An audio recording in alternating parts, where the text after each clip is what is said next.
প্রিয় দর্শক আসসালামু আলাইকুম। এভাবে আমসত্ত্ব বানালে যে কেউ বানাতে পারবে, এতটাই সহজ এবং এতটাই টেস্টি। আজকে আমি দুই ধরনের আমসত্ত্ব বানিয়ে দেখাবো, ঝাল আমসত্ত্ব এবং মিষ্টি আমসত্ত্ব। সেই জন্য প্রথমেই আমার যেটা প্রয়োজন সেটা হচ্ছে আম।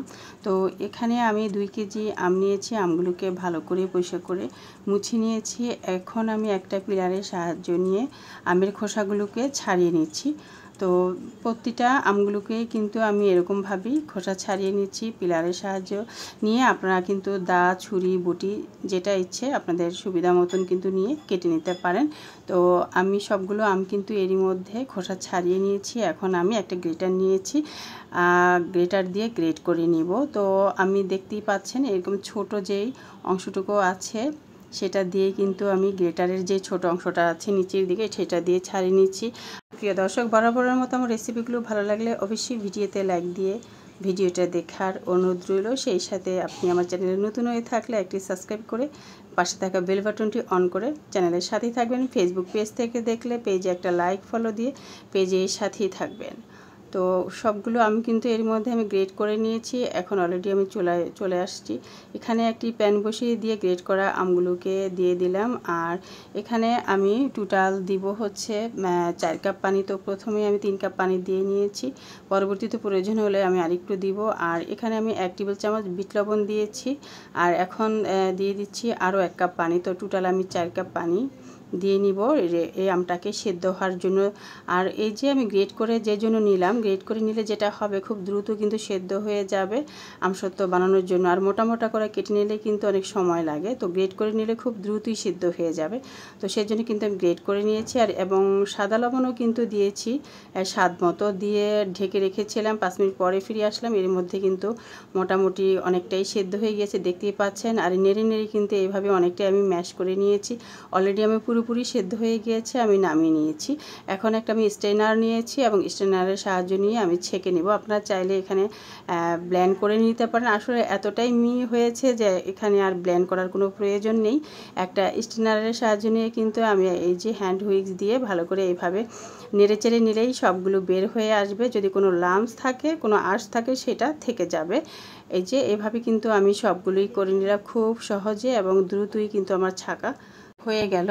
তো আমি এখন এক পাশে ছাঁকনিটা রেখে দিব। আর আমি আবারও চুলার মধ্যে চলে আসব। একই প্যানের মধ্যে এই ম্যাশ করা আমের কাপটাকে প্যানের মধ্যে দিয়ে দিব। তো অলরেডি আমি কিন্তু চুলায় চলে আসছি। আর আমের কাপটা এখন দিয়ে দিচ্ছি। সুপ্রিয় দর্শক, দেখে নিশ্চয়ই বুঝতে পেরেছেন যে কাপটা কতটা স্মুথ এবং সুন্দর হয়েছে, কোনো লাম্পস আঁশ কিছুই কিন্তু নেই। তো এখানে আমি দিয়ে দিচ্ছি চিনি। তো এখানে আমি টোটাল 2.5 কাপ চিনি দিয়েছি। আপনারা আপনাদের টেস্ট অনুযায়ী চিনিটা দিতে পারেন। প্রথমে আমি 2 কাপ দিয়েছি আর পরবর্তীতে এই যে এখন আমি আরও হাফ কাপ দিয়ে দিলাম। তাহলে আমি টোটাল এখানে 2.5 কাপ চিনি কিন্তু ব্যবহার করেছি। তো যেহেতু আমার আমগুলো মোটামুটি একটু মিষ্টি ছিল, বেশি একটা টক ছিল না। আর দিয়ে দিলাম ভিনেগার হাফ কাপ, মেজারমেন্ট কাপের হাফ কাপ ভিনেগার আমি এখানে দিয়ে দিলাম। তো দিয়ে নেড়ে নিচ্ছি। আর এইভাবে নেড়ে নেড়ে আমি অনেকটাই কমিয়ে নিব, যে পানির যে অংশটা সেটা কিন্তু এইভাবে নেড়ে নেড়ে চুলায় রেখে কমিয়ে নিতে হবে যাতে পানি অংশটা কেটে যায়। তো অলরেডি কিন্তু আমার হয়ে গিয়েছে। এখন আমি একটা প্লেট নিয়েছি আর প্লেটে সামান্য একটু সরষের তেল দিয়ে এই যে ভালো করে এভাবে মাখিয়ে নিচ্ছি। যেহেতু আমি এই আমসত্ত্বটা দেখাবো, এটাতে কোনো মশলা ব্যবহার করব না, শুধু চিনি দিয়েছি, লবণ দিয়েছি আর ভিনেগার দিয়েছি। এটা দিয়ে আমি একটা আমসত্ত্ব তৈরি করব। আর এই আমসত্ত্বটা কিন্তু ছোট থেকে বড়রা সবাই খেতে পারবে, যেহেতু এখানে কোনো ঝাল নেই। চাইলে কিন্তু এটা দুধ দিয়েও এই আমসত্ত্বটা খাওয়া যাবে। তো আমি এখন প্লেটের মধ্যে নিয়ে নিচ্ছি। তো যেভাবে আমি করে নিচ্ছি আপনারা দেখেই নিশ্চয়ই বুঝতে পারছেন। তো প্রথমে এভাবে আমি পরিমাণ মতন উঠিয়ে নিচ্ছি, নিয়ে কিন্তু প্লেটটাকে একটু এই যে ঝাঁকুনি দিলেই সমান হয়ে যাবে। আর খেয়াল রাখতে হবে যাতে সমান করে হয়, হ্যাঁ, কোনো দিকে ভারী কোনো দিকে পাতলা এটা যাতে না হয়। যদি আপনি পাতলা বানাতে চান তাহলে কম দিতে হবে আমের কাঠটা, আর যদি ভারী বানাতে চান তাহলে অবশ্যই আপনাকে একটু বেশি করে দিয়ে ভারী বানাতে হবে। তো আমি প্লেটটা একপাশে রেখে দিয়ে এখন আমি ঝাল আমসত্ত্ব বানাবো। এই জন্য আমি স্বাদ মতো কিন্তু মরিচ আগে থেকে হালকা টেলে নিয়ে ক্রাশ করে নিয়েছি, এখন দিয়ে দিলাম। আর দিয়ে দিলাম এখানে 5 ফোড়ন হাফ চা চামচ এবং হাফ চা চামচ দিয়ে দিলাম জিরা, দিয়ে ভালো করে এখন এটাকে মিশিয়ে নিব, কিছুক্ষণ আরও জাল দিয়ে নিব। তো এইভাবে জাল দিয়ে ভালো করে মশলাটাকে মিশিয়ে নিব এবং আরেকটু কিন্তু আমি জাল দিয়ে ঘন করে নিচ্ছি। তো অলরেডি আমার এটা জাল দেওয়া এবং ঘন করা হয়ে গিয়েছে, এখন আমি নামিয়ে নিব। তার আগে আমি আরও কিছু শুকনো মরিচের গুঁড়া মানে হচ্ছে চিলি ফ্লেক্স দিয়ে দিলাম। স্বাদ মতো আপনি আপনাদের টেস্ট অনুযায়ী এখানে চিলি ফ্লেক্সটা দিয়ে নেবেন। তো আমি আরও কিছুক্ষণ রেখে কমে নিয়েছি, যখন কাজটা একেবারে পারফেক্ট হয়ে গিয়েছে তখনই কিন্তু আমি নামিয়ে নিলাম। আর এই যে এখানে আরেকটা আমি প্লেট নিয়েছি এবং সামান্য সরিষার তেল দিয়ে কিন্তু মেখে নিচ্ছি, এভাবে মাখিয়ে নিতে হবে।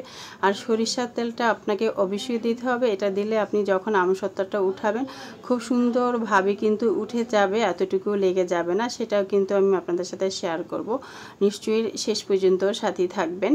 তো এই যে আমি দিয়ে দিচ্ছি, এখানে কিন্তু আমি আমসত্ত্বটা মিষ্টি আমসত্ত্ব থেকে এই ঝাল আমসত্ত্বটা একটু মোটা টাইপের রাখবো। তো সেই পরিমাণে কিন্তু আমি আমসত্ত্বটা দিয়ে এইভাবে ঝাঁকিয়ে নিচ্ছি চারিদিকে, যাতে আমসত্ত্বটা সব দিকেই সমান হয়। কিন্তু আমার কাছে মনে হচ্ছে মাঝখান দিয়ে একটু বেশি হয়ে গিয়েছে, তো সেই জন্য আমি মাঝখানের অংশটুকুকে একটু মেলে দিব, মানে ছাড়িয়ে দিব চারপাশে, যাতে অন্যদিকে সমান হয়, সব দিকেই যাতে সমান হয়। তো মাঝখানের অংশটুকু কিন্তু আমি একটু টেনে টেনে চারিপাশে ছড়িয়ে দিচ্ছি। তো এভাবেই করে নিতে হবে, যাতে আমসত্ত্বটা চারিদিকে সবটাই যাতে একেবারে সমান হয়। তো যেভাবে করে নিচ্ছি দেখে দেখে নিশ্চয়ই আপনারা বুঝে নিচ্ছেন। তো এভাবেই করে নিতে হবে। এই যে এখন আমি আরেকটু ঝাঁকিয়ে নিব, যাতে একেবারে সমান স্মুথ হয়, আমসত্ত্বটা দেখতে সুন্দর লাগে। তো সেটাই করে নিচ্ছি। এভাবে কিন্তু আমি সবগুলো আমসত্ত্বই করে নিচ্ছি। যেহেতু এখানে আমি আম নিয়েছি 2 কেজি, তো অনেকগুলো প্লেটের মধ্যেই আমি এভাবে করে দিয়ে দিলাম। তো আমি আরও কয়েকটা প্লেটে যে দিয়ে দিচ্ছি, তো এইভাবে করে অনেকগুলো প্লেটেই কিন্তু আমি দিয়েছি। তো এরপরে হলো শুকানোর ব্যবস্থা। তো আপনাদের বাসায় যদি ছাদে বারান্দায় শুকানোর ব্যবস্থা থাকে, আপনারা এভাবে শুকিয়ে নেবেন। আমার বাসায় কোনো রৌদ্রের ব্যবস্থা নেই, এজন্য আমি ফ্যানের বাতাসে দিয়েই শুকিয়েছি। এবং উপরে কিন্তু আমি একটা নেট দিয়েছি, আপনারা নিশ্চয়ই খেয়াল করেছেন যে নেটটা আমি এখন উঠিয়ে নিলাম। তো নেটে দিয়ে আমি প্রায় 2 রাত 2 দিন কিন্তু ফ্যানের বাতাসে শুকিয়ে নিয়েছি এবং এটাকে আমি আরও শুকিয়ে নিব। আর এই যে আপনাদের সাথে এখন শেয়ার করে নিচ্ছি। তো 2 দিন 2 রাত পরে এটার অবস্থায় এটুকু দাঁড়িয়েছে। এই যে কত সুন্দর করে কিন্তু আমসত্ত্বটা উঠে যাচ্ছে। এটা হচ্ছে মিষ্টি আমসত্ত্ব, যেটাতে আমি কোনো ঝাল ব্যবহার করিনি। এই যে কত সুন্দর একদম সমান কিন্তু হয়েছে, দেখেই বুঝতে পারছেন প্রিয় দর্শক, একেবারে সুন্দর হয়েছে এবং পাতলা হয়েছে, যেমনটা আমি করতে চেয়েছি এবং যতটুকু পরিমাণে দিয়েছি সেই পরিমাণেই কিন্তু এই আমসত্ত্বটা হয়েছে। তো তেমনি করে আমি ঝাল আমসত্ত্বটাও আপনাদেরকে এখন উঠিয়ে দেখাবো। আর তার আগে এটাকে আমি একটু এই যে ভাঁজ দিয়ে বটে নিচ্ছি। তো এভাবে ভাঁজ দিয়ে বটে নিতে হবে শুকানোর পরে। তো দেখতেই পাচ্ছেন কত সুন্দরভাবে কিন্তু আমসত্ত্বটা হয়ে গিয়েছে। এই যে, তো এখন আমি এটাকে রেখে দিচ্ছি। এখন আমি এই যে ঝাল আমসত্ত্বটা আপনাদেরকে উঠিয়ে শেয়ার করছি। অনেক সুন্দরভাবে এটাও উঠে যাবে, যখন আপনারা শুকিয়ে নেবেন তখন নিচে থেকেই কিন্তু চারপাশের অংশটা একটু উঠে যাবে। হ্যাঁ, তো সেদিক থেকে ধরেই উঠাতে হবে, যেমনটা আমি এক পাশে ধরেই উঠিয়ে নিলাম, স্মুথভাবে সুন্দরভাবে উঠে গেল এবং সুন্দর করে কিন্তু এই ঝাল আমসত্ত্বটা হয়েছে। মাশাআল্লাহ, অনেক টেস্টি হয়েছে খেতে, অনেক ইয়াম্মি হয়েছে, দেখতেও ভীষণ ডেলিশিয়াস হয়েছে। তো এভাবেই কিন্তু আমি সবগুলো প্লেট থেকে আমসত্ত্বগুলো ছাড়িয়ে নিচ্ছি। আর এই যে এরকম একটা বটা দিয়ে নিচ্ছি। তো প্রত্যেকটাতেই এরকম মিষ্টি আমসত্ত্ব এবং ঝাল আমসত্ত্ব সবগুলোকে এইভাবে আস্তে আস্তে করে ছাড়িয়ে নিচ্ছি। দেখি বুঝতে পারছেন কত সুন্দর হয়েছে আমসত্ত্বগুলো। আর এটা তো ভীষণ সুন্দর হয়েছে। আর এই আমসত্ত্বটা আমি একটু ভারী রেখেছি। আর সবগুলো এইভাবে আমি একটা প্লেটে করে সাজিয়ে নিচ্ছি। আর এই যে এইভাবে একটু ভাঁজ দিয়ে বটে নিচ্ছি। তো সবগুলোকে এভাবে আমার অলরেডি কিন্তু ছাড়িয়ে নেওয়া বটে নেওয়া হয়ে গিয়েছে, একটা প্লেটের মধ্যে আমি নিয়ে নিচ্ছি। আর আপনাদের সাথে আমি একটু কেটেও শেয়ার করে নেব। তো এখন একটা আমসত্ত্বকে আমি কেটে নেব, আর কাটার পর দেখবেন লুকসটা আরও বেশি সুন্দর হয়ে গিয়েছে। এই যে কত সুন্দর লাগছে।